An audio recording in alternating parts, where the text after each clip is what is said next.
What is the relationship between habits, practices, and dispositions?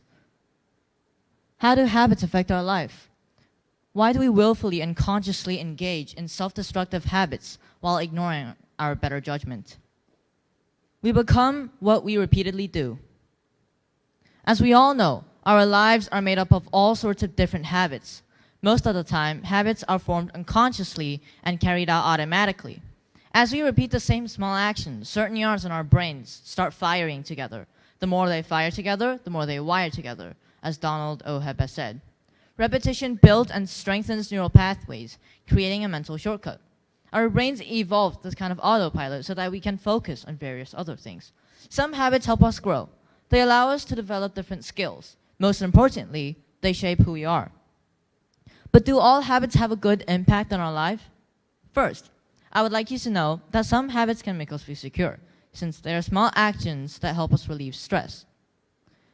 They also allow us to save energy, time, and focus on other things. For example, spontaneously eating rice is your brain automatically doing the job, or else you would need to constantly think about the steps of how to eat rice. Unfortunately, not all types of habits have a good impact on our lives, and not all of them can help us relieve stress.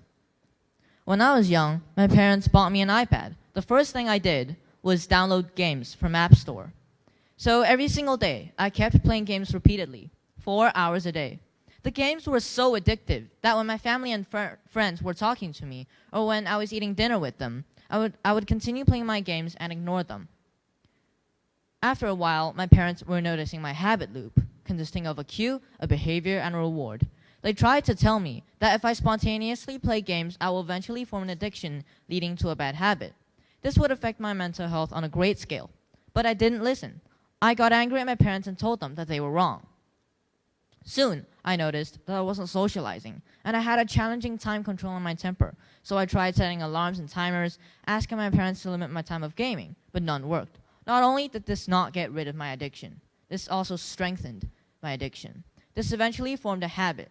I immediately knew that I had to get rid of this habit and have no more addiction on gaming whatsoever. I also realized another particularly important thing. I was using the wrong methods. The best way to break a habit is to replace it. The brain is quite resistant to breaking old habits, but it is good at creating new ones. After a few years, I found music extremely entertaining, so I started to spend most of my time playing piano, violin, making music. Gradually, I noticed a change. I was starting to not play games as much. Changing and moving on from a bad habit and doing something that you enjoy is extremely helpful when it comes to breaking bad habits and getting rid of addiction. One reason we habitually spend so much time on our phones is because it is constantly lighting up and making noise with notifications. So we can create auditory or visual cues, for example, leaving sticky notes on your fridge with some kind of reminder, allowing it to stimulate new conditioned responses for better habits. Another clever way to get rid of unhealthy habits is to make a temptation bundle. For example, you're only allowed to watch TV while doing workouts. When we do the things we like, time flies past us quickly, so we waste more time on watching TV, playing games, scrolling on Facebook, etc. Therefore, workouts won't be that unpleasant anymore. You may even happen to work out for much longer, since you have the urge to watch TV while doing workouts. In conclusion, most of the time, habits allow you to be more efficient and productive when it comes to daily routines, and they also allow you to save energy and time. But they can also trap you into inefficiency. Some can even seriously damage your physical and mental health, but there are always solutions to get you back out from that trap. Constant reminders or replacements of habits are very helpful when it comes to breaking bad habits and getting rid of addiction. Each day is an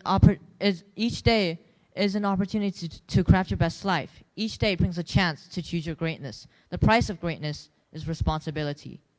Remember, the more they fire together, the more they wire together. Thank you.